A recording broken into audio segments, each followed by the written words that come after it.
1964 Convention, Political Panel. Will Carlson. Distinguished visitors, ladies and gentlemen. My understanding is your annual convention is being the 49th. As is very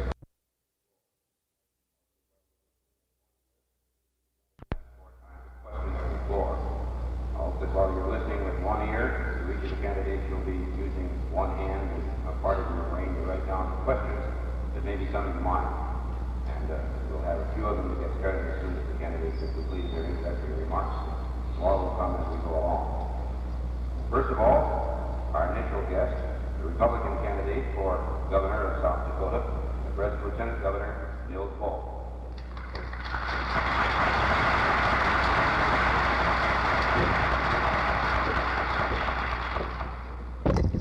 Mr. Moderator Will, President Ben Radcliffe, members of the South Dakota Farmers Union organization. As the leadoff man, so to speak, in this group of persons, I am very happy, to say the least, to be here with you today. Usually, on an occasion such as this, I am at the tail end of the batting order, and it does give me a great deal of pleasure to have the opportunity of leading off today and to commend this organization for giving the opportunity for we, the candidates seeking state as well as national office, to come before you and to expound, if you may call it such, or explain some of our views with regard to the matters at issue today. Probably more important, however, is the information that we can receive from you, the voters and the electorate of the state of South Dakota. It seems that in the past number of years that we, no matter what profession, vocation, or occupation that we are in, seem to rally ourselves around certain groups, whether we be lawyers, whether we be doctors, whether we be merchants, or whether we be farmers. We associate ourselves with these groups, and unfortunately, to an extent, there oftentimes occurs a lack of communication between the particular group, whether it be a retailers association or an oil dealers association or a farmers organization. There seems to be a lack of communication sometimes between the various segments of our economy, of the peoples of this state, and yes, particularly with respect to those candidates who may be seeking public office. I certainly am happy to see the interest that you, men and women, members of this association, representing the greatest industry that we have in the state of South Dakota, agriculture, taking the interest and the time away from your individual pursuits and coming here today willing to listen to the candidates.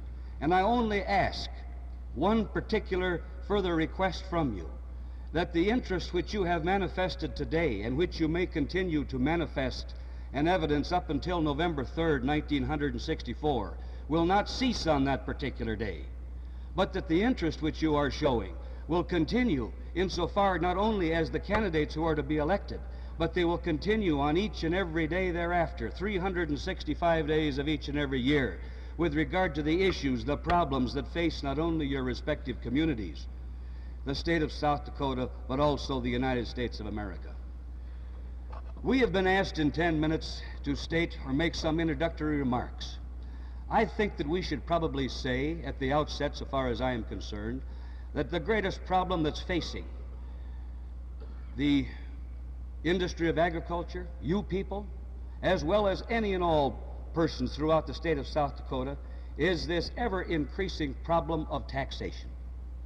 It is one which is becoming so burdensome. It is one which is becoming so taxing in itself that when you proceed throughout the state of South Dakota in many areas, I think even slight depressions with regard to industry, business, and the economy of our state can be found. It is for that reason that I think we, as South Dakotans, must first of all direct our attention to a means whereby not only your agricultural lands can be the subject of a reduction of the property tax, but that this same property tax be given a relief and a reduction in all areas, whether they be municipalities or farmlands in the state of South Dakota.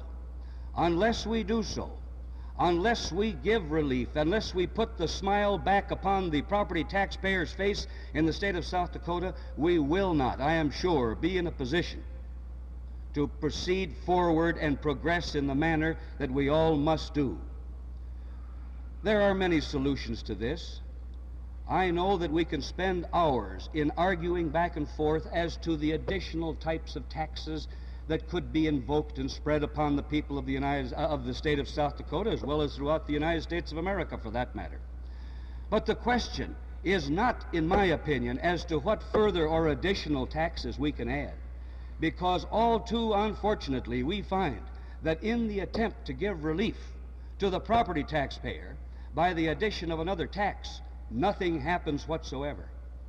And the net result is that we not only have the same tax which you originally have, but we have another tax which we may be paying, if not directly, indirectly. Because there is one thought, ladies and gentlemen, I would like to leave with you. No matter what tax is put on the people of this state, no matter what tax is put on any particular segment of our economy, whatever we may want to call it, one indisputable fact comes back, that it seems in our economic system, in our way of life, that the tax is pushed on, moved on, and moved on, so that ultimately it becomes you, and me who are paying the tax, the ordinary citizens of the state of South Dakota. And it is for that reason that I sometimes think that instead of spending so much time trying to conjure up a new means of finding an additional tax or a new type of tax, that we look to some of the basic issues which confront us. One, I think that if we are to have property tax relief in the state of South Dakota, there must be legislation enacted whereby a formula is set up by the legislature of this state that whatever additional funds come down from the state level to the local political subdivision of school districts or whatever else we might term it, that a reduction will accordingly be granted in a degree to be determined upon your local property tax. Unless such a formula is enacted by legislative act, I feel sure that in many areas of the state alone, we will not have the reduction that we are seeking. There is one other area that I wish to call your attention to which I think sometimes we have not given the fullest exploration. We have not given the fullest amount of effort. Agriculture has been and is the greatest industry we have in the state of South Dakota.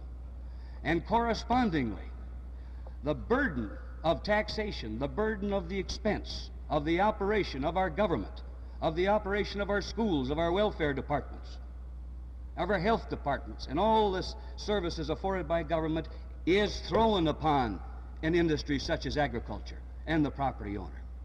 And I think it is time that we must recognize in the state of South Dakota that we should go out not only with the idea, as I have said before, trying to find a new tax, but try to go out and see if we can't stimulate, engender, and build up other industries, other types of economy in the state of South Dakota, so that it can help take this load off of the principal industry of agriculture. What do we have?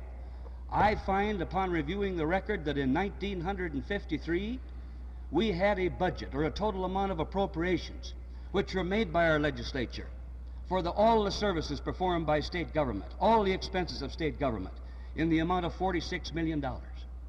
In 1964, after the conclusion of this legislative session, ladies and gentlemen, this same amount was $80 million. Now, we have not added any general taxes at the state level. Yes, we have put another tax on beer, cigarettes, and liquor, and added it to hotels and motels, but there have been no further taxes added at the state level. The increase in the amount of our revenue and our income is due to the fact that we have been trying to see if other industries cannot be brought up into the same plane as agriculture, so that this burden of taxation, if they own property, can also be put on the tax rolls, and they can share in the cost of government. One of the most startling facts that I think face us today, and which many do not realize, is that we have at our back door today, and existing today, the industry of tourism, which in 1953, ladies and gentlemen, brought $153 million of income into the state of South Dakota. In 1964, this particular year, the total amount of income is $165 million, a $15 million increase. It has been projected by those who have been studying this question that if we will continue to try to promote such additional industries as tourism and the like, particularly with the tourist industry, that by 1970 we can have an annual income, mind you, an annual income in South Dakota of from $500 to $700 million. Now this is the sort of thing that I think farm organizations, all organizations, whether they be Chamber of Commerce's or anything, should put their shoulder to the wheel to see if we cannot accomplish. Why?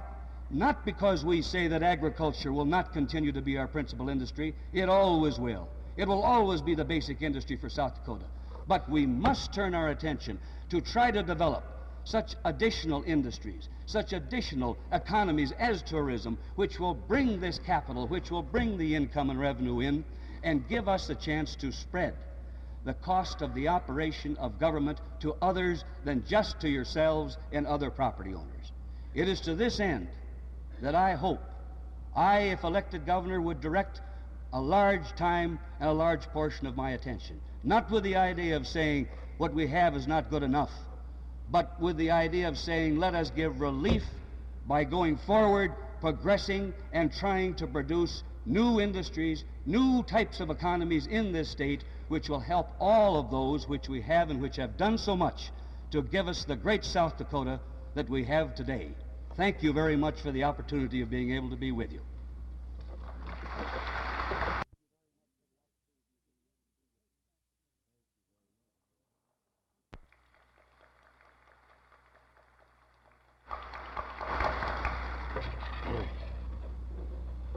Thank you very much, Will. I'm glad you got used to a microphone finally. President Radcliffe, friend Nils, and fellow candidates, I'm very happy to be here with you. My father, who will be 80 in April, has been a member of the Farmers Union for years and years. My brother-in-law, who operates the farm in Lyman County, he and my sister live there where I was born and raised, is a member of your organization.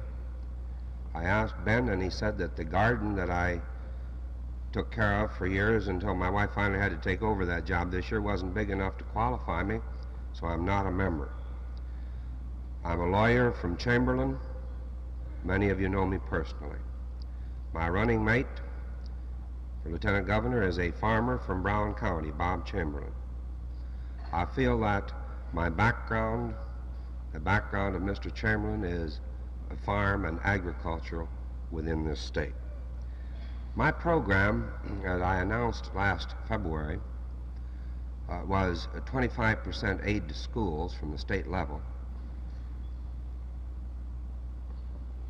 To get it, I had to obtain additional money. I said that we didn't have enough in the general fund cushion to take it to increase it to that amount, and that before we started trying to tax people in South Dakota any further, it was time that we reached the out-of-state businesses who are in competition with our people here who are not now paying. That's the program I stood on then, and that's the program I stand on now. I said in addition to that I thought recreational development should proceed faster than it had been, and that along the Missouri River the federal government should be called in to bear a good share of the cost. We've given up thousands of acres and millions of dollars of valuation, and it's nothing but right that the federal people in return should help develop that for the good of South Dakota. And then finally I said that we should have industrial development in this state, and that we'd been passing up an opportunity at Pierre repeatedly to use this low-cost energy from the Missouri River transported over REA lines in order to bring that industrial development to this state. We have unlimited low-cost electrical energy from those dams, almost unlimited. We have unlimited water. We have the opportunity for the industrial development. We have not made use of it. Now, you heard that the spending between 1953 and the present in 10 years has almost doubled in the state. I'm not sure at all that that's anything of which we should be particularly proud.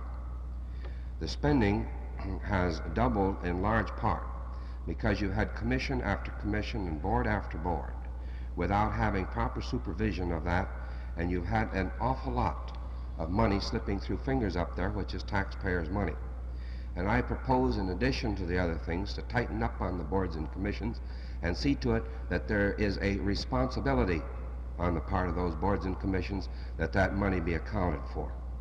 I think there's been a lack of responsibility on the part of those boards and commissions at Pier. Now, on the age of schools.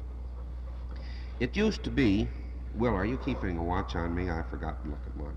You do it.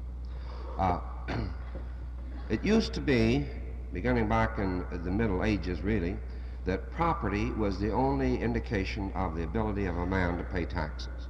The king would grant so much land out here to a baron or to an earl, and then he had the people working for him, and in time of war he furnished so many soldiers, and in time of peace he gave so many loads of grain or so many head of cattle to the government, and that was the taxes. Now that's no longer true, you know. You take a man like Edgar Bergen with a $250 piece of wood, call him Charlie McCarthy and insure him for $1 million, he's still a $250 piece of wood. He can go out here and before income tax can earn more than a person who was farming all of the farm area within one of our South Dakota counties. So that something has to be done.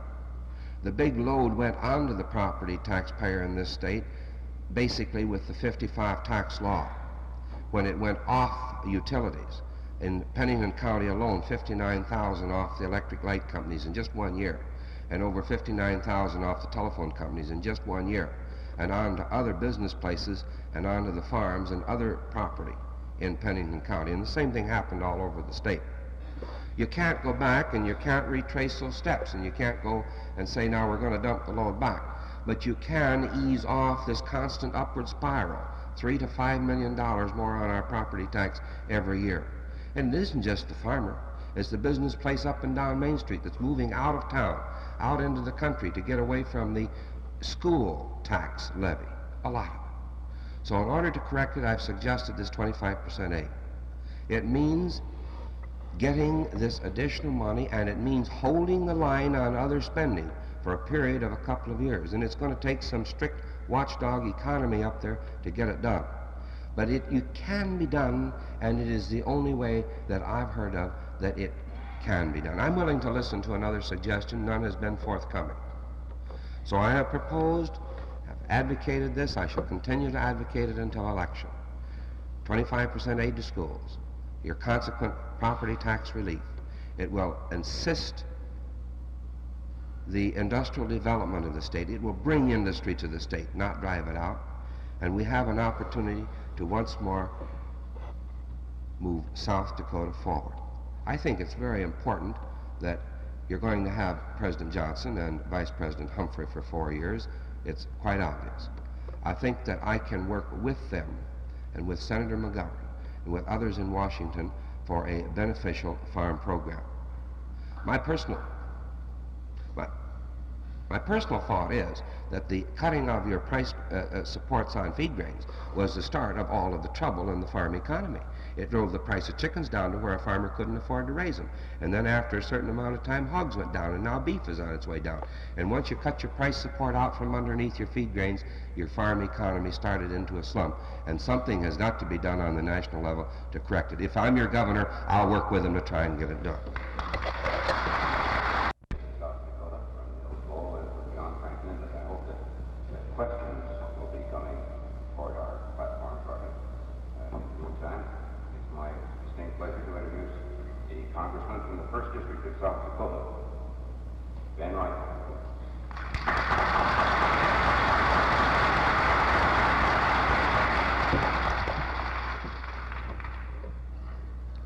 Moderator Will, President Bob, distinguished guests, friends.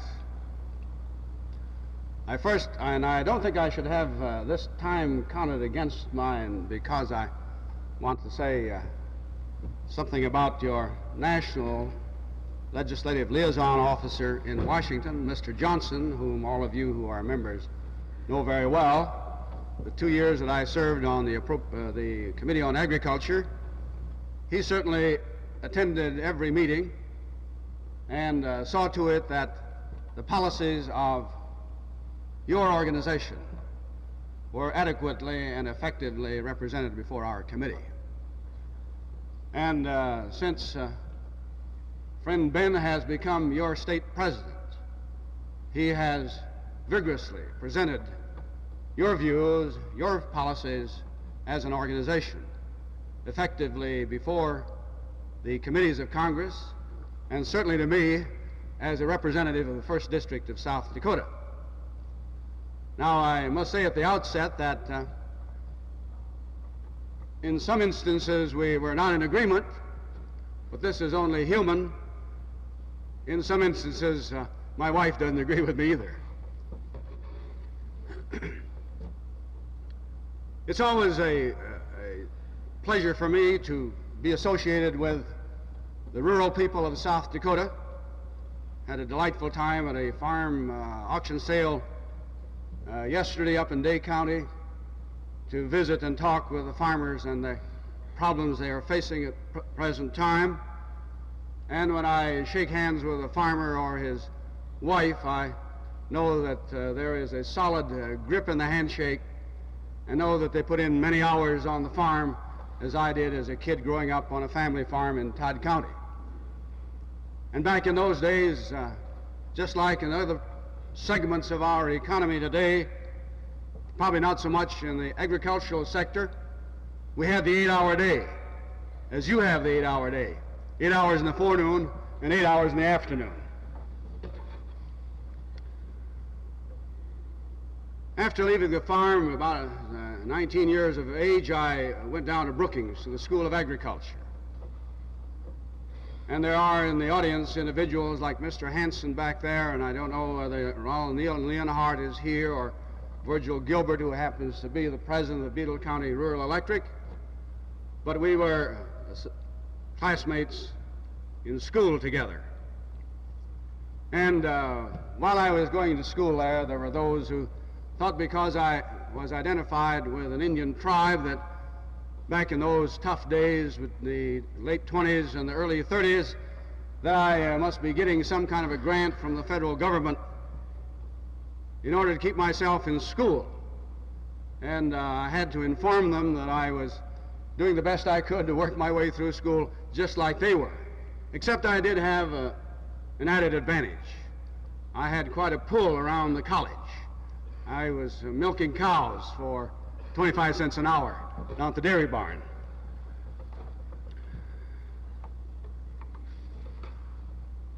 And through the years I have acquired a lot of close friends in agriculture, on the farms. Emil Lorix back there is one of them. And it's their letters, and phone calls, and personal comments on which I've relied in the past, more than anything else, to reach decisions that are important to agriculture. It is this reason I have not hesitated to cross party lines when necessary as far as farm issues are concerned. And of course, you will recall that I was one out of 2 wheat states in this part of the country among the Republicans to cross over and vote for the wheat bill.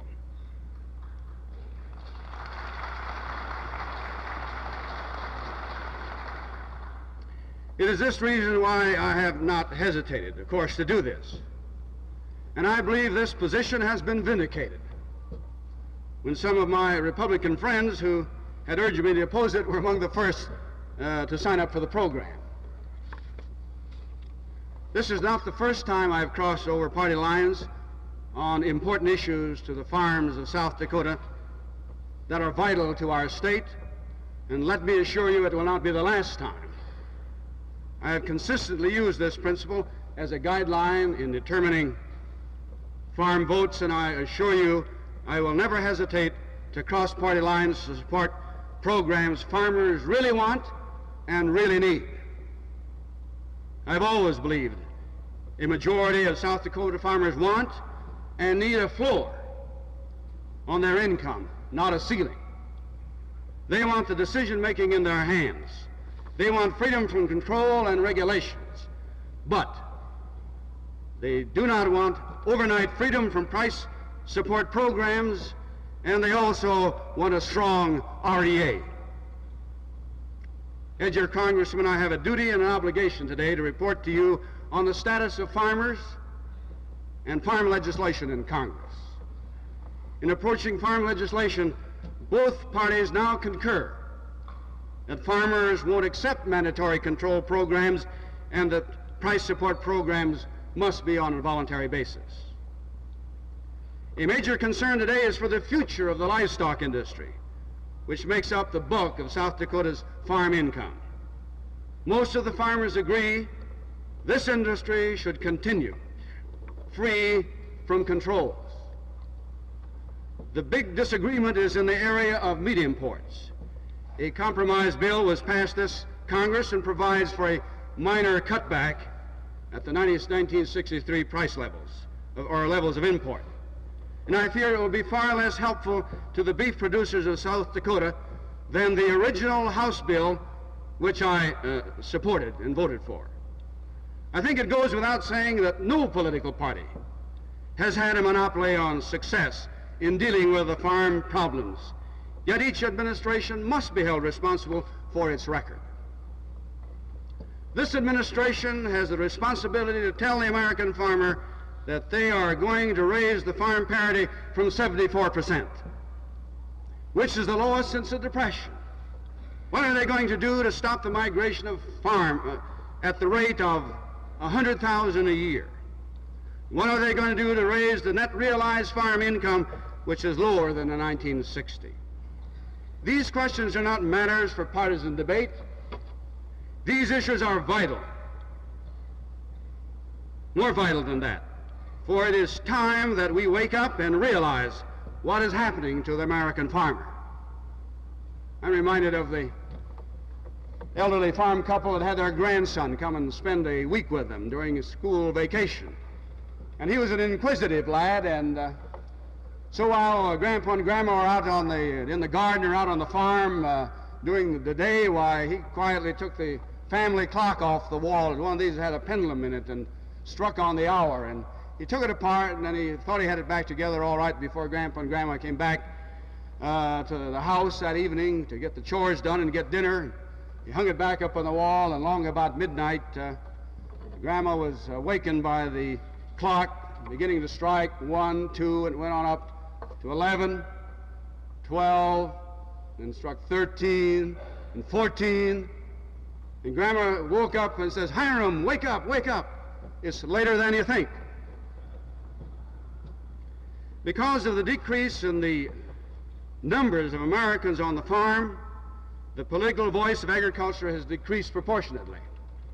There is no longer, as a practical matter, an effective farm bloc in Congress. Representatives of urban consumers dominate our national legislature. And what do they want? Lower food prices. If you don't believe the urban bloc controls Congress, just look at the legislation that the urban bloc has helped to pass. A mass transit subsidy bill, which is a wonderful thing for the nation's largest cities, passed in this Congress at your expense. You will help pay the cost, but receive little, if any, of the benefits. In Congress, there are 10 or more programs designed to help cities for every one of our farm bills. An urban congressman can pass about nearly anything they want. Look at the latest Supreme Court ruling on congressional redistricting, which through its one man, one vote approach further threatens the power of the farm bloc in Congress. The writing is on the wall, and the only way we can stem the urban tide is to develop unity in our approach to farm problems. Farm organizations must be leaders in the movement and agree themselves on what kind of programs they want. The time has come for our urban friends to realize that a strong and prosperous agriculture is to the benefit of everyone. They must realize the farmer's price is a minor part of food costs. Urban consumers cannot complain about a penny or two increase in costs in bread or milk when farmers are paying through the nose for everything produced in the cities by city labor. Look at how your farm machinery costs have climbed. You pay the bill for every wage boost in labor, and we should remind our city friends of that. This growing trend toward an urban Congress does pose a problem. These city congressmen could blow the whistle at any time on these subsidies, such as compensatory payments in farm programs. The farmer is asking for trouble if he makes himself dependent on the wills and whims of the city Congress for a major portion of his income. I believe that higher price supports are safer, and they might also help our livestock situation by reducing the supply of cheap feed. So the time has come for us to unite in our purpose and speak with authority before it is too late. And I know from experiences in the past, farmers are ready to meet this challenge. In closing, I do want to thank you for your attention this morning. And I want to thank your national president, Jim Patton, for the compliments he's paid me while I was on the Committee on Agriculture, not only for my vote on the wheat bill, but also for his recommendation that I be appointed one of the 5 congressmen in the newly created National Commission on Food and Marketing. And I also want to thank your GTA General Manager, Mr. Thatcher, for the fine praise he had for me on the wheat vote as he talked last night. Well, it's been a pleasure to be here with you, and if the voters send me back to Congress, I'll look forward to the bus trippers to Washington and be there to welcome you, if I am there, to help give you as happy a time as possible in our great city of Washington. It's been a joy to be with you. Thank you very much. Thank you, Moderator, Mr. Will, and Ben Radcliffe, an old legislative friend, fellow South Dakotians. The only thing I can thank you for today up to this particular time is the fact that you've invited me to have the opportunity to appear before you. I have not had any previous occasions in which I could have served you in any other capacity other than a member of the South Dakota legislature. And in that particular capacity, I feel that my record for farm and farm action and for the REA and the REA development and promotion is adequate and satisfactory, I think, to the groups who are concerned. As we all know, agriculture in the state of South Dakota is probably and will be for some time the greatest industry that we have. Notwithstanding the fact that we are rapidly approaching an end where we are pushing tourism. I think this is wonderful, and I think it's fine, and I think that we can more adequately promote this particular phase of our industrial development if we will just stop and think of what the opportunities are that have been presented to us under the Kennedy-Johnson-Humphrey philosophy under the Economic Opportunity Act. We can turn South Dakota into rather a land of infinite variety, a jack of all trades and a master of none, but into a land of recreation. And we have many, many opportunities to acquire assistance if we have a governor who will cooperate with the President of the United States in the promotion of the Economic Opportunity Act as it affects the state of South Dakota. I'm sure we will come November 3rd. As you know, and as I've stated, agriculture is the most important facet of our way of life here in the state of South Dakota, and as the farmer goes, so goes the rest of the population of this state. Up and down Main Street of our larger cities and even our smaller ones are wholeheartedly dependent upon the success of the farmer. And I notice that my opponent has made the statement that he supported the wheat bill, and that is correct, he did, rather reluctantly by actions on 2 previous parts of the bill, but one vote for agriculture, in my opinion, is not serving the cause of agriculture. There have been many, many occasions in which the congressman could have supported the whole program of agriculture, which we need so badly in the state of South Dakota. Not in part, but in full. Now, I have prepared a statement here that I am going to submit to you, and I hope that you will pay attention to my statements. This is billed because there are some statistics involved, and I'd like to have you follow them. The family type pattern of agriculture in this country has provided the initiative, skill, and prudent management which has made American agriculture the envy of all the nations throughout the world.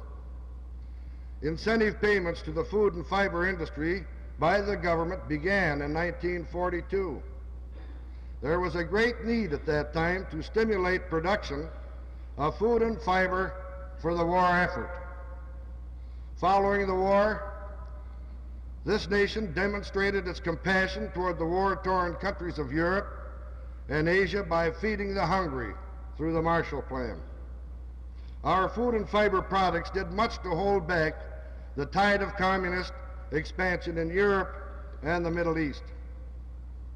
The revolution in mechanized agriculture following the war was continued, and the abundance of food and fiber produced on American family farms has increased because of increased efficiency. The average yield of wheat during the 1941-50 decade was about 1,100,000,000 bushels. American wheat farmers during this period planted 77 million acres of land to wheat.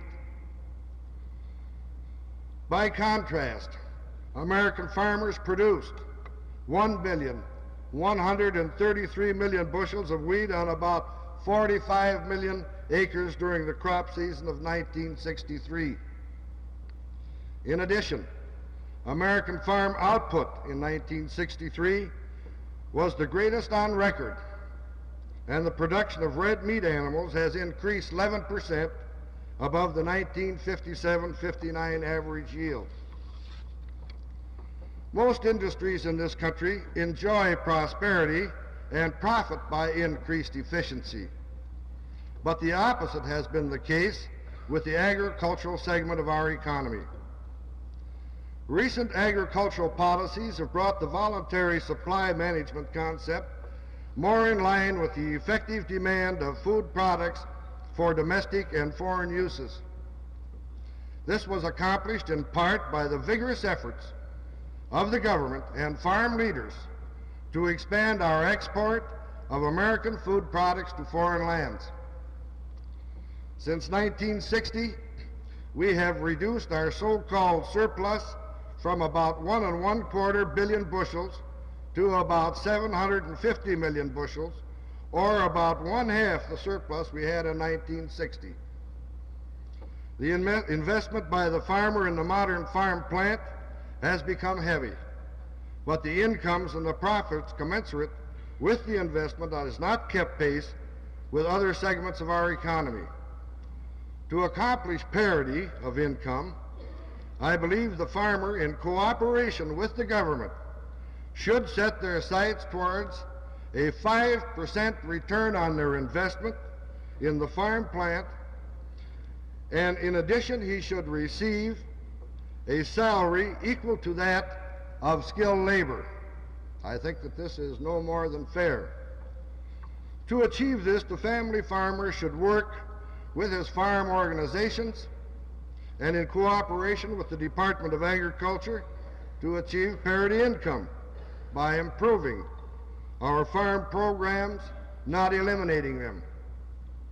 It is through the farmers' friends in Congress, and only in Congress, can this be achieved. To improve these farm programs, I would like to say that I would support price supports, compensatory payments, acreage divergent payments, certificate payments, sufficient to maintain farm income at approximately the parity ratio as it relates to other commodity prices and services. In addition, I would support legislation and administrative directives aimed at revising upward the sale price of commodity credit corporation surpluses at about 115% of the support price of wheat. The net result of these suggestions would accomplish the following. First, the government costs would be less than they now are, because the government would realize a greater return on the sale of its present wheat inventory. 2, government takeover of grain under the loan program would be reduced, thus reducing the costs. I further recommend limiting the maximum amount a farmer may receive in farm program benefits to protect the family-type farm. In the course of my traveling around as a candidate through the 1st Congressional District, I have contacted many people in the farming industry, and in many cases they have emphasized and re-emphasized the necessity of curtailing the large operations in contrast and in opposition to the small farmer. They are not giving a fair opportunity to compete, and as a result they are being forced off the land, and this is one of the things that I think we should attempt to avoid. Then there is also a questionable proposition that, in my opinion, requires a considerable amount more research before we can make a final determination of this, but I think it has some merit. I think there might be some possibility that we could work something out on this, but again, I wouldn't want it to be a definite fact at this time. And that's the theory that you hear in so many cases about, if you're going to join the club, you better pay the dues. If you want to receive the benefits, you should pay the dues. And I have a notation here, and as far as conservation program payments, as to whether they should be paid to non-cooperators in the allotment program or not. Now, this is something that could be a little bit touchy, but it bears a lot more research. In my 3rd point, expanding our agricultural export trade with foreign nations, now up 20% over 1963, they have now reached $6.1 billion. 4, continue to implement and expand the administration's Food Stamp Act, which is aimed at assuring that every American has at least a minimal diet. 5, to continue to implement the school lunch, school milk, and food for peace programs. And I also say that at this time I support the rural area development program. Now, how's my time? I have more to say, of course, but I'll have to limit this. I have heard neither one of my opponents at the present time, or either one of the opponents on the other side, repudiate the actions of the man who is seeking the presidency on the opposition party. So I can assume from that that they support those things that he advocates. Now, what is the stand of our opponents in this situation? They have advocated a final solution to the farmer. They have advocated a final solution to the farm problem. They have advocated a final termination of all farm programs. Now, the Republican office seekers have supported the man who heads their ticket. He's running for president. What has he said? He has said that the agricultural budget, meaning the farm programs, present the best opportunity we have to balance the budget. He has not said that one of the most likely places where cuts might be made is national defense, where 54 billions are being spent. Now, don't misunderstand me. I don't mean to reduce national defense to where it would be depriving any of our protection. But one of the best defenses is a good offense, and that is a good food supply and a reserve food supply that could carry this nation through in the case of an emergency. But he has said that, quote, doing something about the farm program means, and there can be no equivocation here, prompt and final termination of the farm subsidy program. Now I say to you this: every farmer must search his conscience between now and November the 3rd with the full knowledge that he is writing his own ticket for his trip into the future. No one else can make the choice for you. You will decide whether you want to progress with the Humphrey or the Johnson-Humphrey farm program, or whether you want to take the chance on the undecided, questionable look into the future with the opposition. Thank you very much. Thank you, Mr. Moderator, President Radcliffe, fellow delegates, candidates, distinguished guests, ladies and gentlemen. I would like to say that I notice amongst the other candidates here and the absent one that I notice I am the only one who wears a blue badge. I happen to be a member of the Farmers Union Co-op.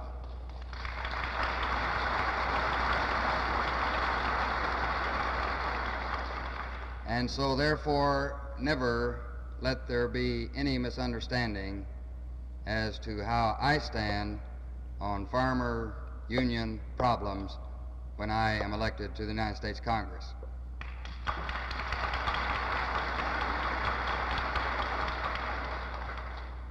As I look out, I see 500, 600 of the most efficient business people in the world.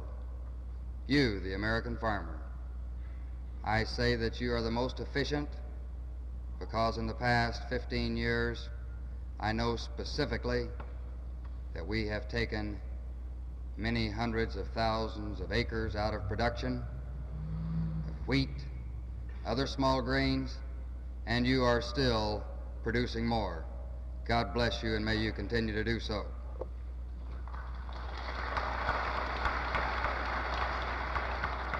I would like to speak with you briefly this morning on the territorial problems as I see them that we are faced with in West River, South Dakota. These problems starting in the Black Hills are those of tourism, mining, logging, in Rapid City, the problem of industry, on our reservation, the problem of our jurisdiction, and certainly the problem of the rancher and the farmer. And these problems are not new problems. They haven't just been created in a political year 1964. These problems have been with us for years.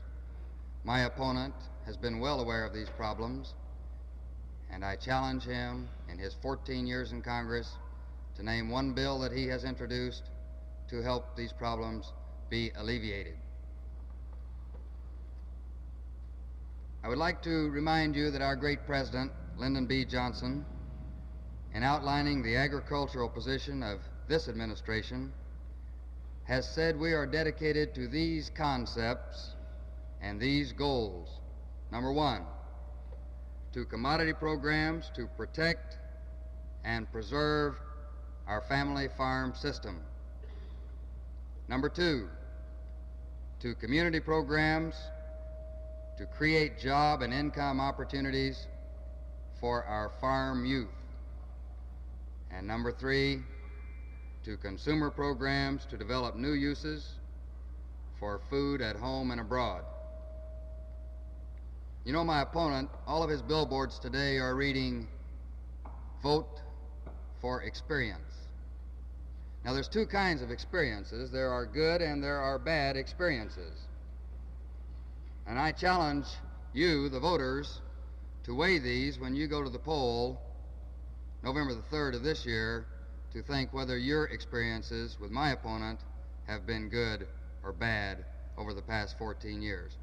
It is not surprising to me to see my opponent absent this morning. I have challenged him on many occasions to debate me publicly. As a matter of fact, on 6 occasions, he has accepted once, and I might say that his attendance record at the debates is about the same as his attendance record in the United States Congress. During the 87th and 88th Congress, he has an absentee record of 23%. He is representing you just about 3/4 of the time, with just about a half a loaf when you so richly and fully deserve the full loaf of representation. My opponent, who is running for Congress or from Congress, I haven't decided which yet, in the West River District, voted against the voluntary wheat certificate plan. And oh, how I wish he were here this morning to talk with his fellow seatmate of his same party and ask him to explain why he voted for it when he voted against it. That would be a great debate.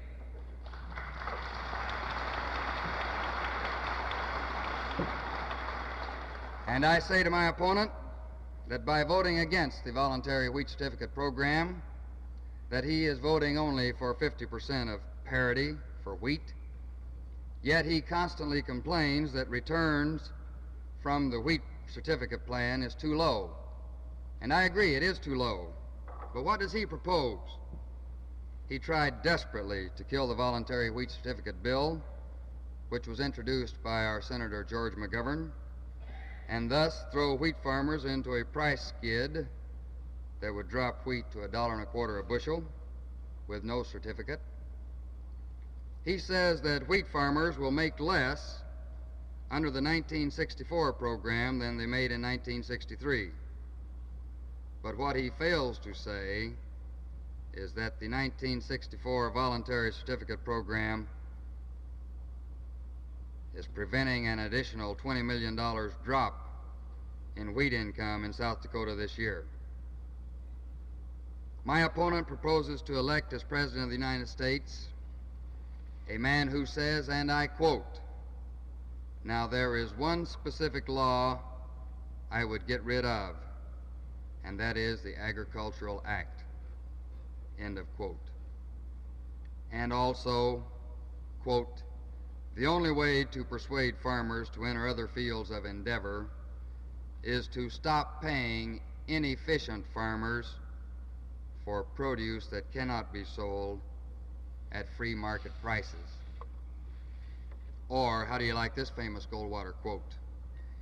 "If we allowed a continuation of the normal tendency which has been existing in this country since its founding, that is, the drifting away from the small farm, those affected might be more gainfully employed by working for the larger farmers or by working as mechanics, for example." End of quote.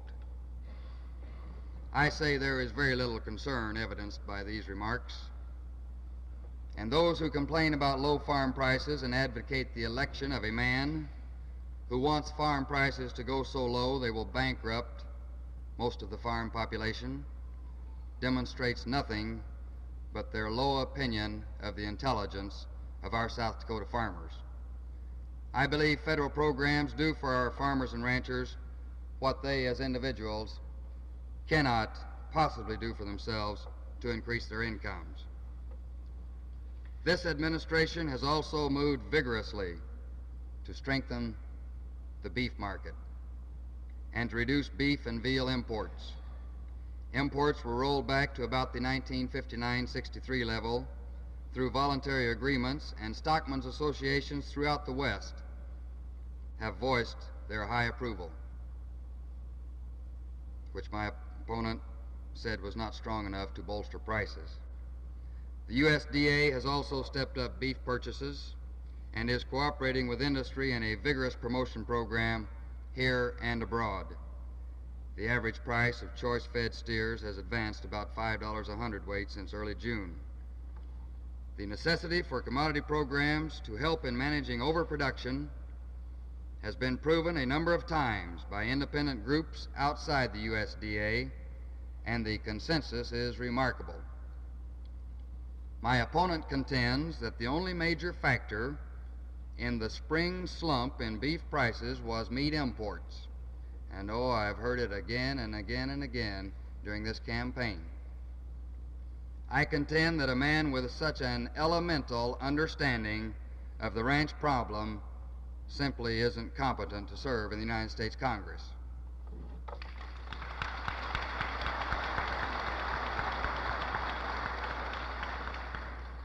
When elected, I pledge my support of administration proposals which will substantially increase the income of South Dakota farmers. And I would like to turn now to the community development aspect of the food and agricultural program for the 60s. For many years, the nation's efforts to solve agricultural problems have focused largely on the problems of various farm commodities. Only recently have we started to cope effectively with the human problems of people on submarginal farms, to assist communities which need to diversify their economic base if they are to survive, and to move against the widespread cancer of poverty in rural America, and to think of the growing needs of families and individuals in cities and suburbs for land and water and space where they can live more abundantly. This administration has set out to meet some of those needs through a variety of approaches, particularly through a nationwide rural areas development program.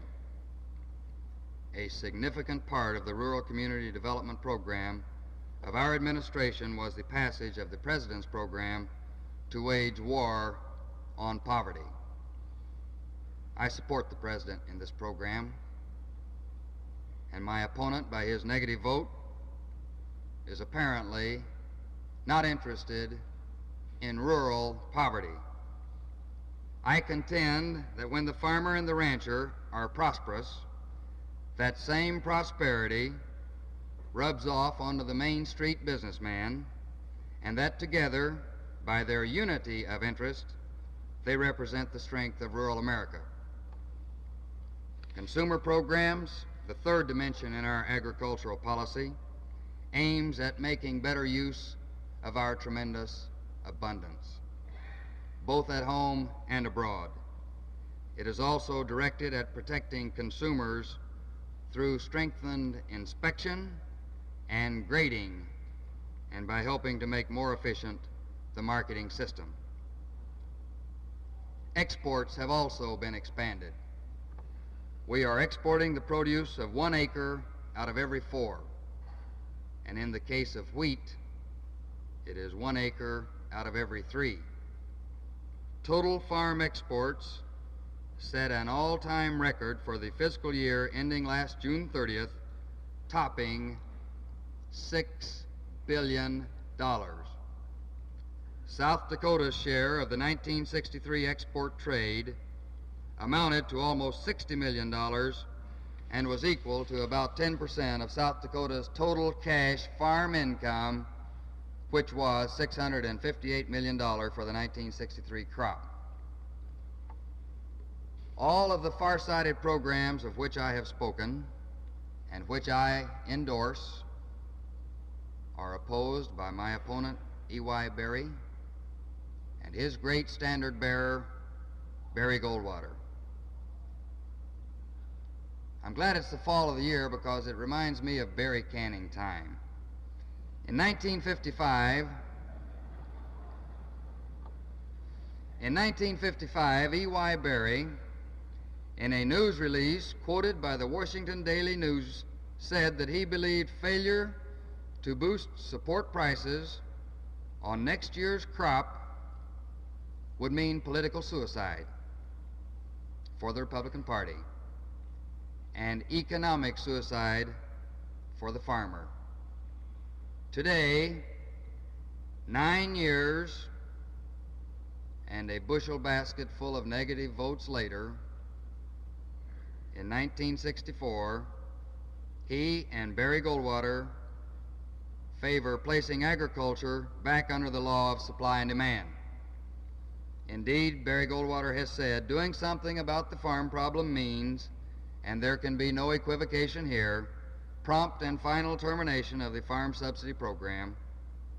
If my opponent Barry has a different point of view than his friend Barry Goldwater, I call upon him to explain it. I say that I stand for a strong America in a world at peace. And one way to keep America strong is to maintain the security of the family farmer and maintain family farming, which is the very backbone of our democracy as a way of life in this country. I say that I favor a fair income for South Dakota's farmers and ranchers, and by this I mean that we must set parity as our goal and keep fighting for that goal. And I would like to remind you what Vice Presidential candidate Hubert H. Humphrey said to a group of farmers addressing them at an REA meeting in Minnesota the other day. And I concur with him 100% when he said that any farmer who receives the benefits of REA and votes for Barry Goldwater should stumble around in the dark for the rest of his life carrying a kerosene lantern.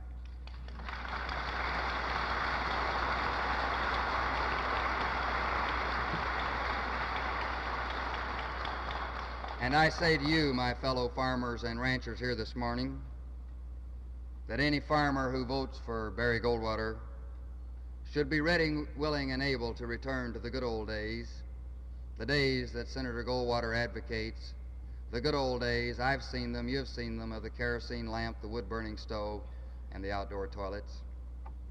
In conclusion, I've written a little poem about my opponent that I would like to leave you with. EY's record is negative and slow. He won't admit we're on the go. A new America we've got to create. So long, EY, you're too late. This is a jet age. We have things to do. We can't tarry and wait on you. Now, with your support, I'm sure we'll sigh, so long to old EY. Thank you. Are for the farmers. Why is there so much beef import? George, can you answer that for us? Yeah, very glad to do that. I think that you'll... Can you hear me?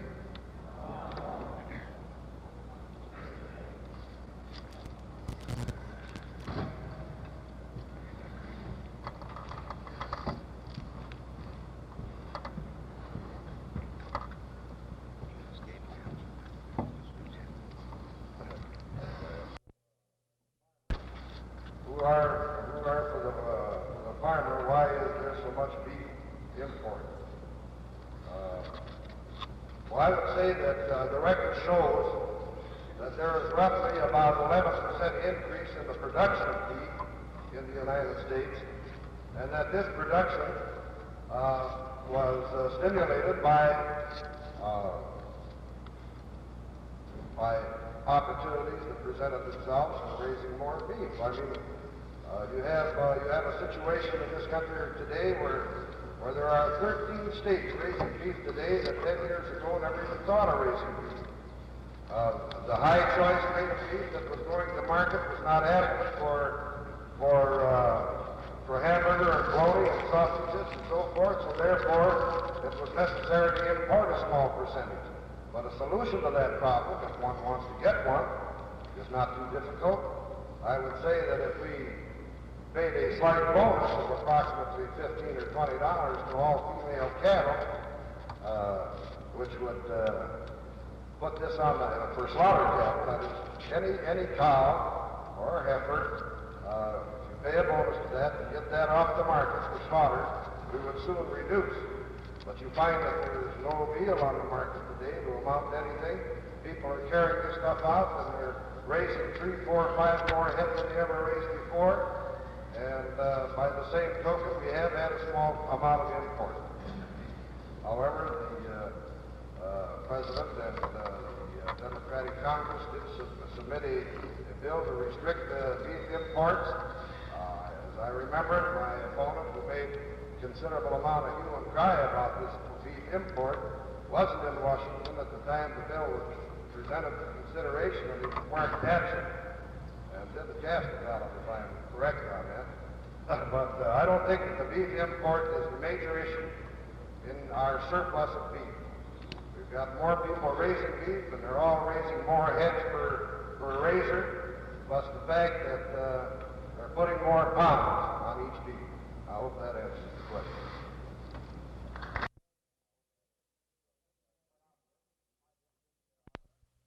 It's quite obvious. In my district, there are over 500,000 people.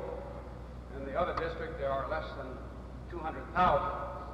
And the one-man, one-vote approach, decision of the Supreme Court in this direction, will mean that a decision will have to be made by the legislature of South Dakota and the governor of the state, when this matter comes up for a decision, to divide the state in such a manner as to provide an equal balance of population between the two districts. So the question there is to whether you divide it one way or north and south or east or west or however you do it. But I suspect that, I know that if this reapportionment decision is made, that it will provide the East River District with a greater voice, proportionately speaking, mathematically, in the Congress than the West River, because now the West River has, say, 200,000, and they elect one vote in the Congress, and in the East River District there are over 500,000 people, and they have only one vote in the Congress. So you can see that redistricting would bring about a better balance of representation of the people in the state of South Dakota, particularly the East River District, if this division is worked out in some fashion by the legislature that will be taking into account all of the various aspects of the differences in the West River versus the East River, and still maintain the principle established by the decision of the Supreme Court that you have one man and one vote.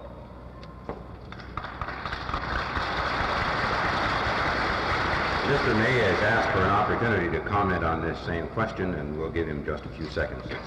Will. Thank you, Will. I think it's very important that we call to mind the people of the state of South Dakota that in the 1961 session of the legislature, that the legislative body at that time had a wonderful opportunity to equalize the vote in the state of South Dakota. We've tried every method in the world to try to come up with some kind of a solution to balance out the weight of the East River as compared to the West River, and got no place. The only thing that was accomplished as a result of the opportunity to equalize our voting strength was they gerrymandered a senator from Brown County and carried him clear across and dropped him into Pennington County. Now, I don't mean to say that Pennington County wasn't justified in having an additional senator, but the only objective that they had, even before the legislative session started, was to deprive Brown County of their senator with 36,000 people and put it and jump it over 16 districts that only had 9 or 10,000 people. So I mean, the opportunity, we did not have to go to the Supreme Court if the action wanted to be taken to more adequately justify our voting setup in South Dakota. This could have been done by the Republican-controlled legislative body in Pierre in 1961. Thank you.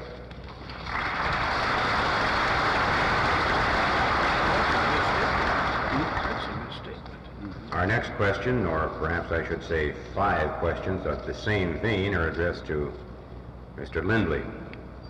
In view of the fact that South Dakota is spending thousands of dollars to promote industry in our state, and other states are making adjustments to encourage industry, don't you think it disastrous for us to put this tax on industry as you advocate? There are 4 other questions phrased practically the same way. Businesses left South Dakota because of the property tax as a result of the 55 tax law, which my opponent promoted as Speaker of the House of Representatives. Businesses moved out of the state because the property tax became too high. They're sitting outside now in Bismarck and Fargo and in Omaha and in the Twin Cities and other places coming in and competing. I propose that they pay in lieu of a property tax, a tax such as the banks are now paying here in the state. In lieu of that, and operating that way, the person outside the state would pay the same as in. Let me tell you this. The study that was made by M.Q. Sharp, who the last I knew grew up and was until he died a Republican, showed that the industrial development came in the areas where you have this type of corporate tax, rather than in your area where you have the high property tax. My proposal will increase the opportunity for industrial development in the state. After all, we've had the other all through the years, and where's the industry that they're going to bring in? My proposal will get some.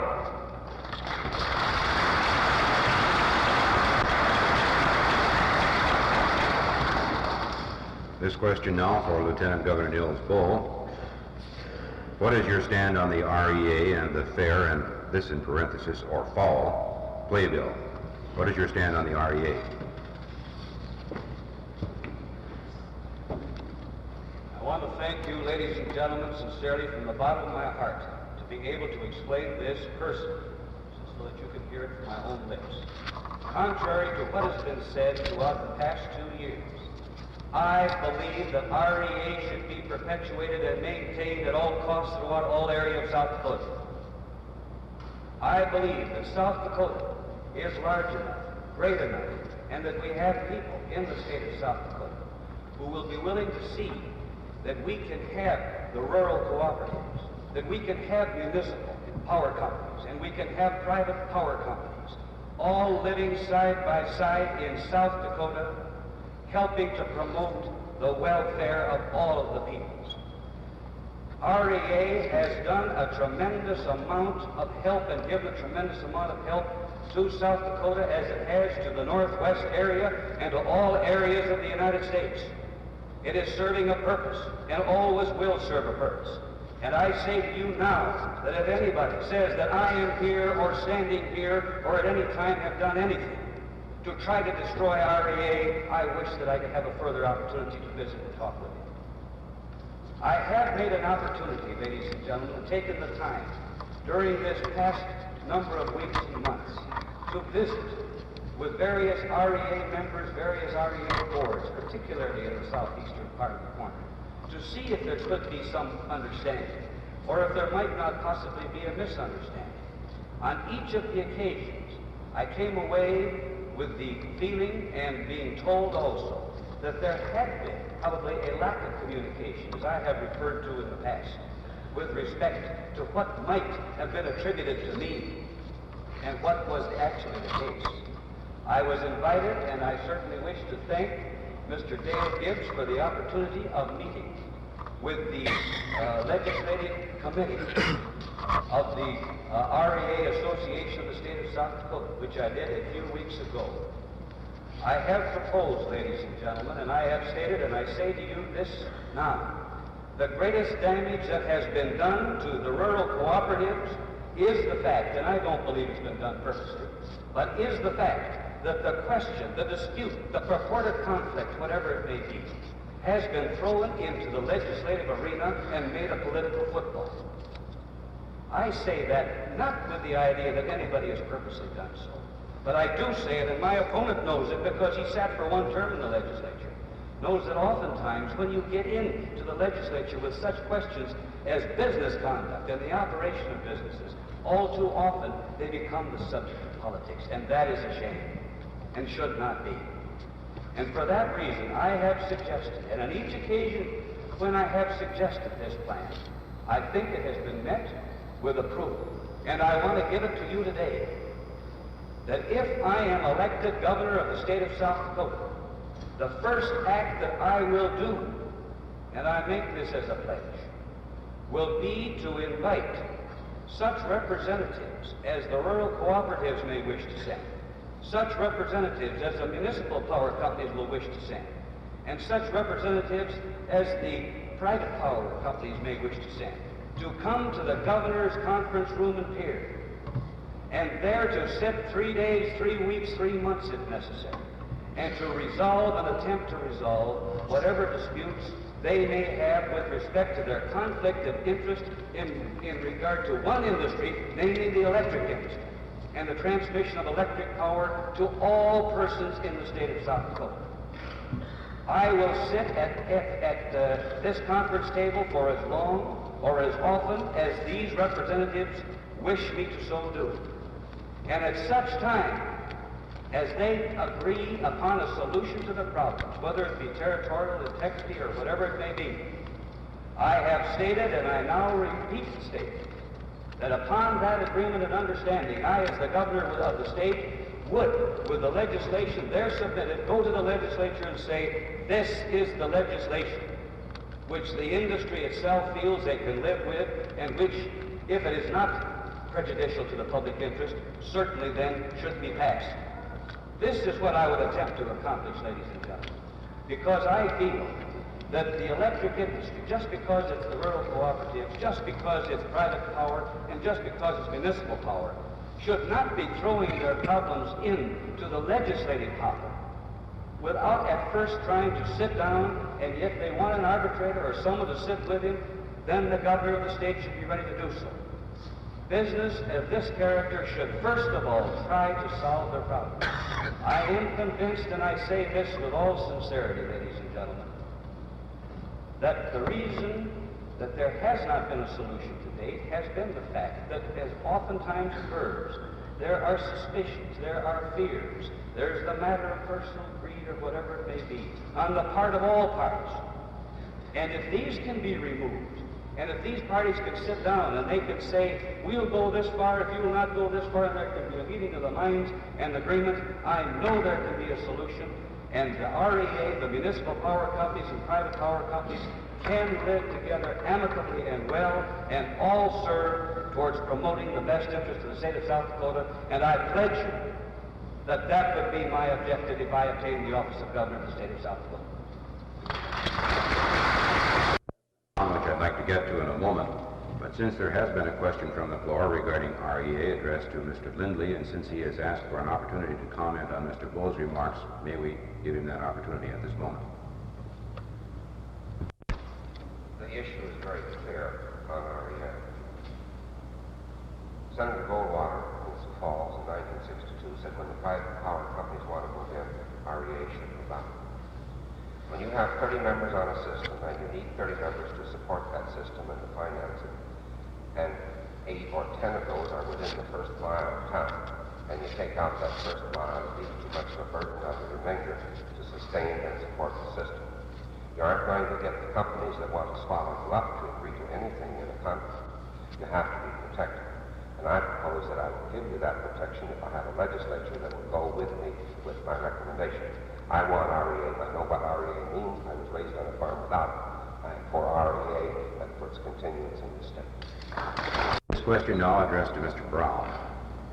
How can the youth work camps, as proposed in the poverty bill, help the youth of this state and the state as a whole?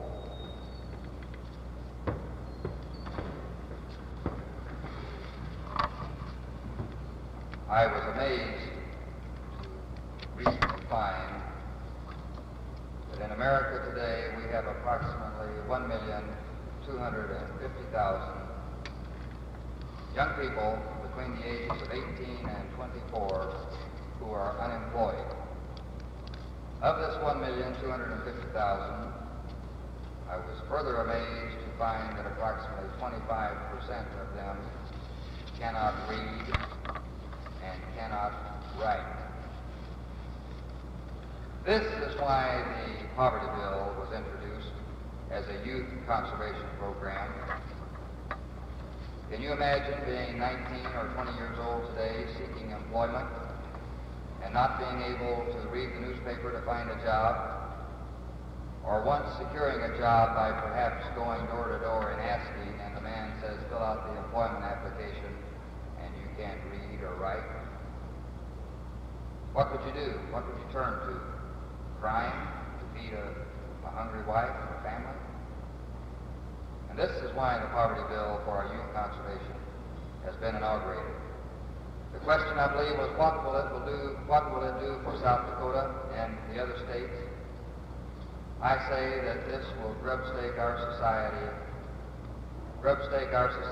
greater than any other program inaugurated in the past 20 years. And I know friends of mine who now live in Custer that were first attracted to Custer during the CCC days. They were certainly ready, willing, and able to work. All they needed was the opportunity. And I would like to remind you that the youth conservation program, the part which is part of the poverty bill, is a voluntary program. It is a two-phase program. One of it is to train youth in conservation of our natural resources such as water, forestry, wildlife, and the other phase is to train them in the maintenance and operation of the equipment necessary to fulfill these functions. The exact number of youth that may sign up for our poverty program that will be South Dakota youth, I have no idea. But I do know that, in my opinion, it is one of the best programs ever inaugurated. The youth that we help and train today by teaching them good things and good practices, we will be able to eliminate, I hope, in our penitentiaries of tomorrow.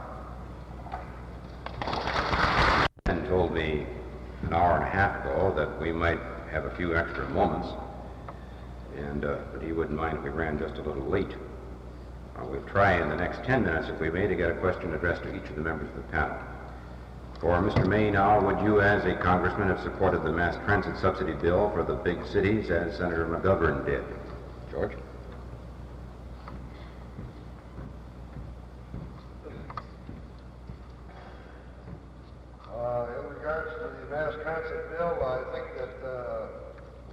recognize that all of our areas of the nation today are having problems. And I'm sure that you're aware of the fact that all of the people that are traveling on the highways of the state of South Dakota are not from the state of South Dakota. The same thing applies in these compacted areas on the East Coast and the West Coast. And I'm sure my opponent, who has resided in Washington for the past few years, is cognizant of the fact that it takes you all the way from 3 to 4 hours to get from the Capitol building to the outskirts of the city of Washington, D.C. I believe that it's absolutely essential that we provide facilities to make it possible for the people who are employed in various parts of the compact areas of our country to have facilities available to them to be able to get to and from work. How else can they do it with the conditions as they are now today? So completely bugged and tied up with this tremendous automobile movement that we have. There are areas of the United States, as you well know, in California and in the eastern part and the southeastern part of the United States where it takes you hours on hours to go just a few miles. We can check, for example, in the city of Minneapolis, just a little bit to the east of us, where it's almost impossible to get to downtown Minneapolis. I say that it's almost impossible to expect to get any support for agricultural progress or South Dakota development if we're going to constantly refuse to recognize the needs of other areas of our country.